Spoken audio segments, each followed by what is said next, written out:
तो उनका शरीर सारा का सारा ज्योतिर्मय हो गया। विचित्रता आ गई, भगवान के शरीर उसके शरीर में कैद खाने में तमाम पहरेदारों ने देखा कि ये क्या सूरज चमक रहा है। वसुदेव जी के शरीर को देख करके उस कोठरी में, जेल खाने की कक्ष में लोगों ने देखा ये क्या हो गया, यहाँ तो अंधेरा था, तमाम किवाड़ बंद है, सूरज कहाँ से चमका। तो किवाड़ खोल के देखा, पहरेदारों देखा तो कोई नहीं, वसुदेव जी चमक रहे। आंखें चौंधिया गई, दुरासदो अति दुर्धर्षो भूता नाम संभव। इतना वो तेज प्रकट हुआ उनके शरीर से कि देखने वाले लोगों की आंखें चौंधिया गई, चकमगा गई कि ये क्या हो गया। ये इनके अंदर ये सूरज, इतने सूरज एक साथ। और फिर एक विशेषता ये दिखाई दी कि अरे वो सूरज तो तपता बहुत है, बड़ी गर्मी, और इस सूरज का प्रकाश तो हजारों लाखों सूरजों का था, लेकिन ये बड़ा शीतल है भाई। तो कमरा बंद करने की छीन है उन लोगों की, बोले वसुदेव जी को देखते रहें। इस प्रकार से ततो जगन्मंगलमच्युतांशम समाहिते समाहितम शूरसुतेन देवी दधार सर्वात्मकमात्मभूतम काष्ठायथानंदकरम मनस्कः सा देवकी सर्वजगन्निवास निवास भूता यथराम नरेजे भूजेन्द्र देवनिशिखे बरुद्धा सरस्वती ज्ञान खले यथा सती। कहते हैं भगवान तो ज्योतिर्मय अंश को, जो सारे जगत का परम मंगल करने वाला है, वसुदेव जी ने अपने अंदर धारण किया। और फिर वसुदेव जी ने मन किया भगवान की प्रेरणा से, तो वो जो उनके अंदर का तेज था वो देवकी के अंदर प्रविष्ट कर आधान हो गया उसको। तो अब तक तो देवकी तेजवती नहीं थी, और जब भगवान का देवकी के अंदर प्रवेश हो गया तो ये जो शुद्ध तत्व था भगवान का परमानंदमय दिव्य विग्रह, ये जब देवकी के अंदर प्रवेश किया तो देवकी भी चमक उठी। उन्होंने सर्वात्मा आत्मस्वरूप भगवान को धारण कर लिया ना अपने अंदर, तो भगवान देवकी के अंदर आकर के देवकी के देह को भी चमका दिया। और जैसे पूर्व दिशा चंद्रमा को धारण करती, इसी प्रकार से शुद्ध सत्य से संपन्न देवी देवकी ने और सर्वात्मा और आत्मस्वरूप भगवान को अपने अंदर धारण किया। तो भगवान जो है ये कैसे हैं? सर्व जगत निवास। ये भगवान सारे जगत के निवास स्थान है। तमाम जगत भगवान के अंदर रहता है, तमाम जगत भगवान के अंदर निवास करता है। तो बड़े आश्चर्य, तमाम जगत को स्थान देने वाले भगवान का निवास स्थान देवकी बन गई।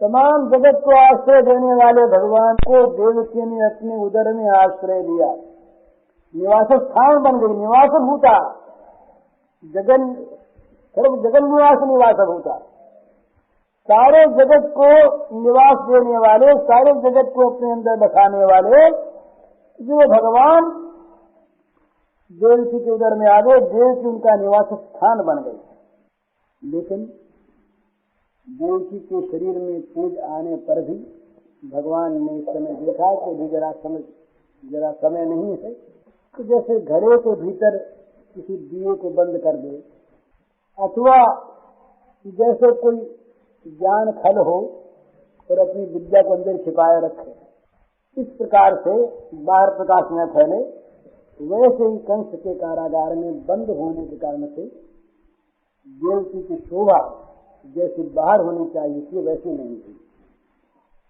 लेकिन तो भी जगमगा उठा उनका शरीर, उनके शरीर से तेज की आभा निकलने लगी। पहरेदारों ने देखा कि देवकी जी भी बदली, तो भोजेंद्र वो ताम्बीक्ष कंस प्रभयाजितांतराम विरोधयंतम भवनम सुतिस्मृताम आहैष में प्राण हरो हे गुहाम ध्रुम श्रुतो यन्न पुरे निदृशि। देवकी के गर्भ में जब भगवान विराजमान हो गए तो देवकी का मन मुख उस कैद खाने में भी मुस्कान से भर गया। देवकी के चेहरे पर हंसी आ गई और उसके शरीर की कांति से वो कैद खाना जगमगाने लगा। तो बीच बीच में कंस आया करता और अब जरा विशेष आने लगा था और आदमियों को भेजता रहता कि देखो क्या हाल है, क्या बात है। तो एक दिन कंस आया, कंस ने दूर से देखा, बोले पहरेदारों से कहा, बोले क्या बात है, अंदर बच्चे क्यों जरा रखी, इतना प्रकाश क्यों हो रहा है। पहरेदार बोले महाराज प्रकाश हुआ से कुछ नहीं है, तो कोठरी बंद है। बोले बंद कैसे, देखो बाहर उजाला आ रहा है तमाम। खोला, देखा तो देवकी जी जगमगा रही। देवकी जी के शरीर से एक बड़ी आभा निकल रही है और उनकी कांति से सारा कैद खाना जगमगा उठा है। अब तो कंस के मन में बात जस गई। कंस ने सोचा कि बस अब की बार ये मुझको मारने वाला आ गया, मालूम होता है। ये प्राण हरो हरि है, मेरे प्राणों को हरण करने वाले जो हरि हैं वे इस गर्भ में अब आ गए हैं। क्योंकि इससे पहले तो मैं कई बार आया, जो कि तो बच्ची छोटी सी मेरे गोद में खेली, मैंने इसको लालन पालन किया और अब तक देखता रहा। ये तो बड़ी, अब जेल खाने में तो ये तो पड़ी हुई और बड़ी क्षीण और बड़ी बलिदानगी हो रही थी और इसका तेज घट गया था और अब तो ये जगमगा रही है। तो ये इसका तेज नहीं, ये मालूम होता है वो जो मेरे प्राणों का ग्राहक जो विष्णु है, मेरे प्राणों को लेने के लिए तैयार, बस वही इसके अंदर आ गया है। ये बात निश्चित मन में उसने समझ ली। सोचा अब क्या करें, फिर क्या करें। अब भगवान आ गए ना, अब इसकी बुद्धि, अपनी बुद्धि काम नहीं करती। अब तो भगवान जो कराते हैं वही करेगा। ये पूछना आदि को भेजेगा तो ये भगवान की इच्छा से उनका उद्धार करने का मौका। भगवान ने जिसको मारा उसको उतारा। भगवान के अंदर एक ऐसी शक्ति है जो भगवान को बाध्य कर देती है, वो है भगवान की कृपा शक्ति, सर्वोपरि शक्ति है। भगवान किसी को गुस्से में आके मारते हैं तो वो कृपा कहते हैं, अच्छा मारो, देखें तुम मारोगे हम तुम्हारे बिलों में भेज देंगे। भगवान का अच्छी बात है भाई, तुम्हारी बात माननी पड़ेगी। तो अब जो कोई सोचेगा तो सोचेगा कि अपने मन से, अपने मन की बात, पर वो होगी भगवान की बात। तो कंस ने मन में सोचा कि मध्य तस्मिन करें ये मासु में जगत कंसो नदी विक्रमम प्रिया ससुर गुरुमत्या वधोयम यशस्त्रीय हंसम कालमायु। ऐसी बात क्यों उसके मन में आती। तो सोचा मन में आज क्या करें, अब ये तो आ गया। तो सोचा कि अब वो भगवान ने बुद्धि भी सोचा कि देवकी को तो मारना थी, या तो मारने की तलवार उठा ली थी, एक बदल दिए थे। इसी कंस के मन में आ रहा है कि देवकी को तो मारना ठीक नहीं, क्योंकि हम वीर हैं और वीर को स्वार्थ अपने वीरत्व को, पराक्रम को किसी स्त्री को मार के कलंकित कर ले तो इसको नहीं मारना। फिर मन में आया कि मारने हर क्या है। अब गुरुसेन का घर था, यहाँ भगवत कथाएं हुआ करती थी, तो कहीं इसकी अच्छी बात सुनी हुई याद आ गई है जिसको। इसने कहा भाई मार तो देंगे, पर इसके द्वारा होगा क्या। यश स्त्री और आयु, स्त्री को मार देने से, निर्दोष स्त्री को अगर हम मार देंगे तो हमारी फिटनेस हो जाएगी, हमारी स्त्री चली जाएगी और हमारी उम्र चली जाएगी। ये सत्संग की बात याद आ गई कंस को। कि हमारी स्त्री चली जाएगी, आयु घट जाएगी और हमारी कीर्ति नष्ट हो जाएगी कि कंस ने स्त्री को मार दिया।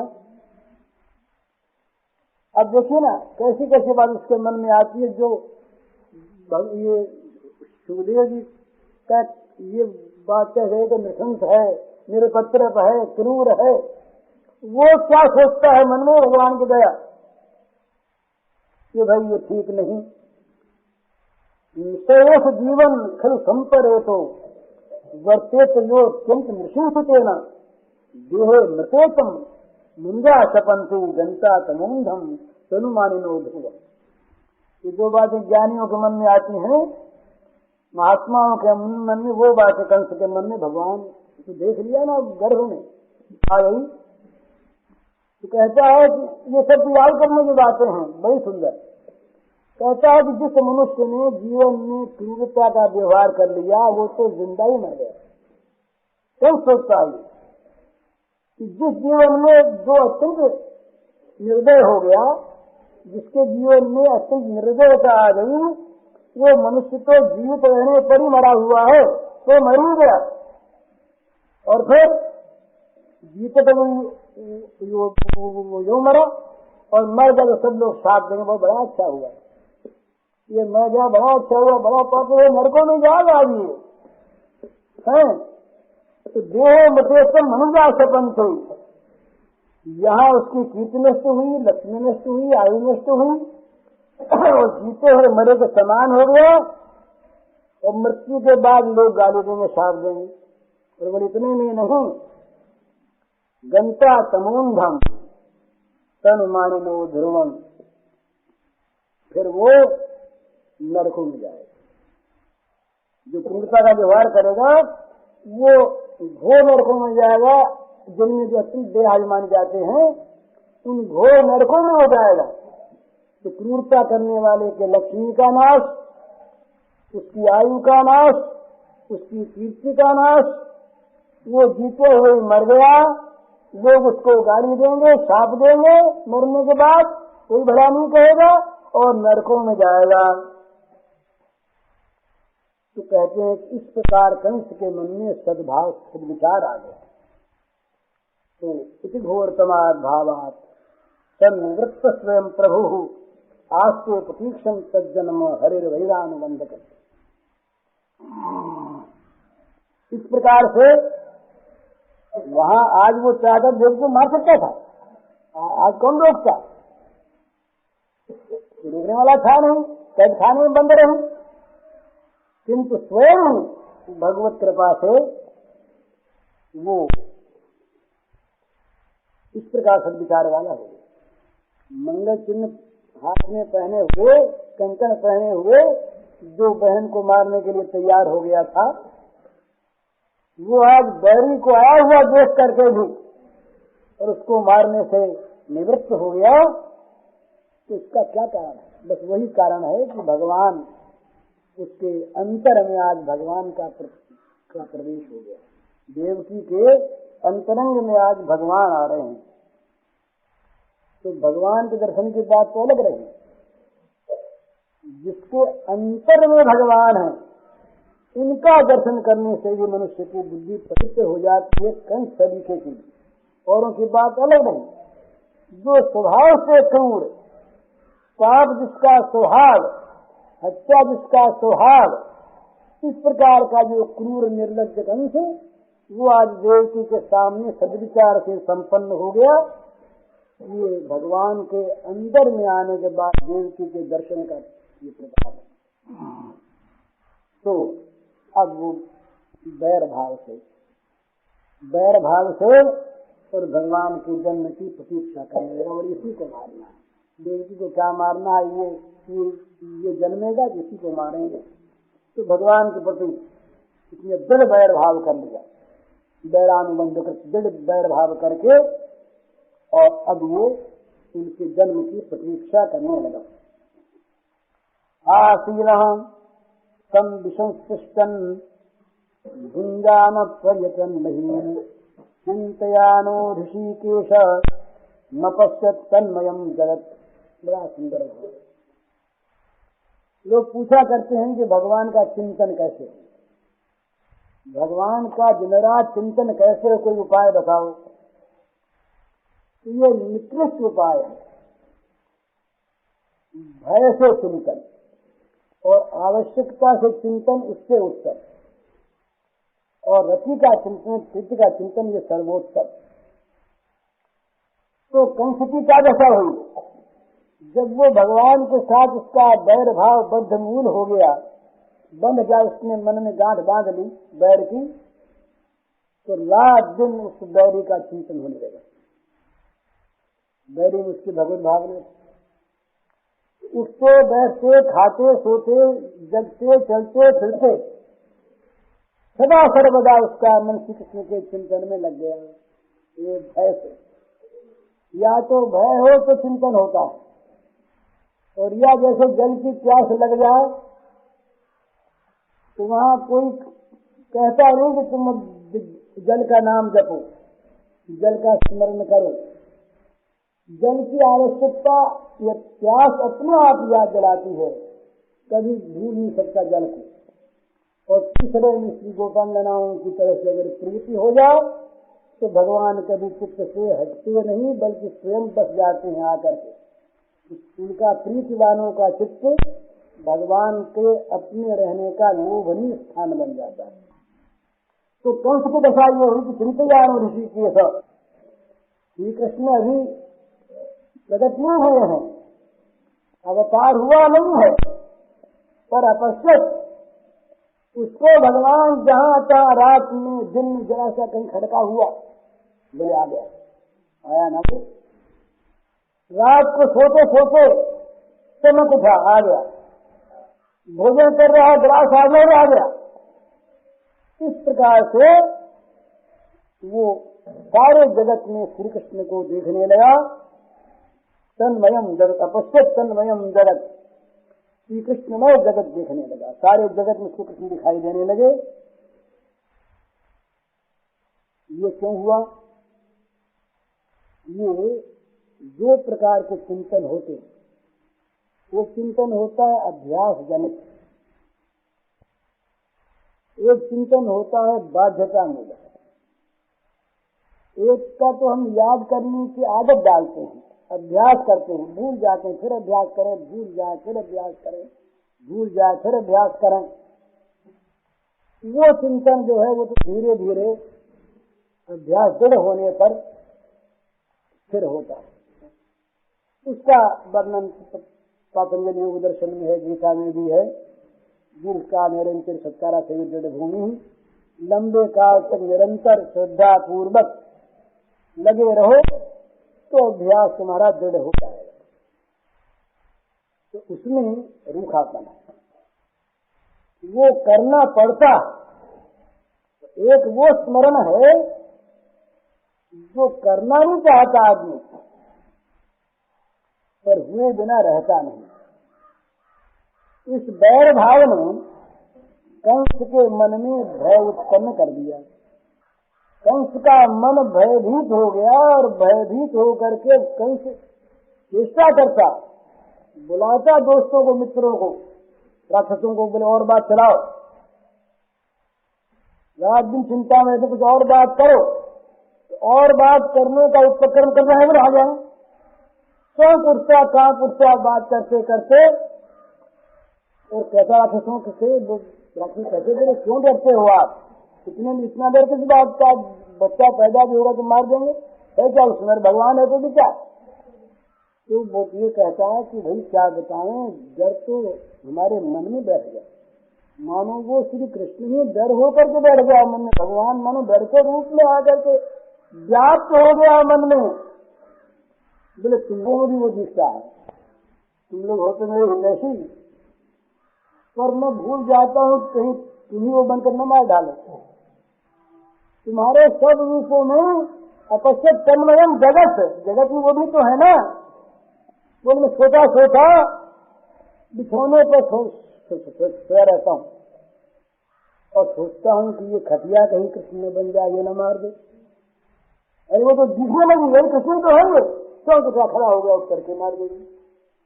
इस प्रकार से निरंतर और नित्य वो भगवान में तन्मय हो गया, सारे जगत को भगवतमय देखने लगा। ये जो अवस्था है ये बड़ी अच्छी अवस्था है। किसी ने कहा है कि भय से भी, बैर से भी, क्रोध से भी, काम से भी, लोभ से भी, लज्जा से भी, किसी प्रकार से भी अपने मन को भगवान से जोड़ ले। भगवान से जुड़ा हुआ मन भगवान को मन में प्रकट करके और सारे जगत में दर्शन करा दे। क्योंकि सारे जगत में है ना, भगवान को जगत में आ करके प्रवेश करना नहीं पड़ता। भगवान तो जगत भर में स्वयं हैं ही, वे ही भिन्न रूपों में अभिव्यक्त हो रहे हैं। तो यदि उन भगवान को देखने का हमारा स्वभाव बन जाए, ऐसा कौन स्थान है जहाँ वो नहीं है? तो कंस का ये सौभाग्य उदय हो गया कि भगवान के जन्म से पूर्व ही कंस पर कृपा की भगवान ने। ये बड़ी कृपा। ये भगवान किसी चाहे कोई बैर रखे, वो जब कृपा करते हैं तो अपने आप उसे दे देते हैं। तो भगवान ने अपने आप को कंस को दे दिया। जहाँ देखे वहाँ श्री कृष्ण। सारे जगत में कृष्ण को देखने वाली दृष्टि, विचार की और आंख की भगवान ने उसको दे दी। ये बड़ी कृपा है, कंस का सौभाग्य कि जिसके मन में भगवान आ जाए उसका सौभाग्य, जिसके मन से भगवान निकल जाए वो दुर्भागी। इस प्रकार कंस की दशा हुई। अब देवताओं के यहाँ हुआ कि भाई अब स्वामी आ रहे हैं और हम लोगों का अब उद्धार। देवता सारे संतोष देवताओं की ये हद कद सारे बंद कर दिए कंस ने। राक्षस था ना, कंस ने कहा कोई ब्राह्मण वामन पूजा न करे। ये राक्षस ब्राह्मणों पर कहे चलते हैं, ब्राह्मणों पर, यज्ञों पर बोले ब्राह्मणों का नाश पहले करो। और जहाँ भगवान का सत्यावतार है वहाँ ब्राह्मण की रक्षा के लिए होता है। ये यहाँ शंकराचार्य जी ने लिखा है गीता की भूमिका में, जहाँ पर ये भगवान का अवतार क्यों होता है कि ब्राह्मणत्व की रक्षा करें। ब्राह्मण रहेंगे तो वर्णाश्रम रहेगा, वर्णाश्रम रहेगा तो जगत में सुख मंगल रहेगा। तो ये और ब्राह्मण न रहे तो देवता भूख मरे। ब्राह्मणों में से जब ब्राह्मणत्व निकल जाए तो देवताओं को खाने को कौन दे? अरे देते दूसरे पर ब्राह्मण के द्वारा मिलता है उनको। तो देवताओं ने देखा कि अब मंगल हो गया। अब तो भगवान, अब कंस भी जान गया, देवता सब आए हुए थे वहां पर और वहां भी थे। तो देवताओं ने सारी गतिविधि जानते थे क्या हो रहा है। तो जब कंस जब डर गया और भगवान का प्रवेश हो गया देवकी के उदर में, तो देवता प्रसन्न हो गए। देवताओं के मन में आश्वासन आ गया और देवता लोगों ने कहा अब भगवान की स्तुति करें। ये गर्भस्तुति, ये लंबी चौड़ी है। गर्भस्तुति समय हो गया तो कहते हैं कि ब्रह्मा भवस्य तत्रैत्य मुनिधर नारदाधिः देवैः सानुचरैः साकं गीर्भिर्विषणमययन्। देव जी कहते हैं कि परीक्षित देवता इकट्ठे हुए। शिव जी को बुलाया, ब्रह्मा जी ने बोले अब चलो मौज हो गई। तो शंकर जी और ब्रह्मा जी के साथ लेकर के सारे देवता अपने सारे देवताओं के साथ किया और ऋषियों को भी बुलाया। नारद जी ने देखा कि सारा काम तो हमने बनाया, नहीं तो बनता कैसे। नारद जी बड़े प्रसन्न, तो नारद जी के साथ आए। मुनिभर नारदाधिः, नारद संत कुमार आदि समस्त देवता और वहाँ कैद खाने में आ गए। अकस्मात कैद खाने प्रकट हो गए तो उनको दिखाई नहीं दिया। कहे बड़े दार को नहीं दिखाई दिया, सुनाई भी नहीं दिया। सारे देवता आ गए वहां पर आकर के कैद खाने में और बड़ी सुंदर वाणी से, सुमधुर वचनों से तो तमाम अभिलाषाओं को पूर्ण करने वाले जो भगवान हैं उन भगवान की स्तुति करने लगे।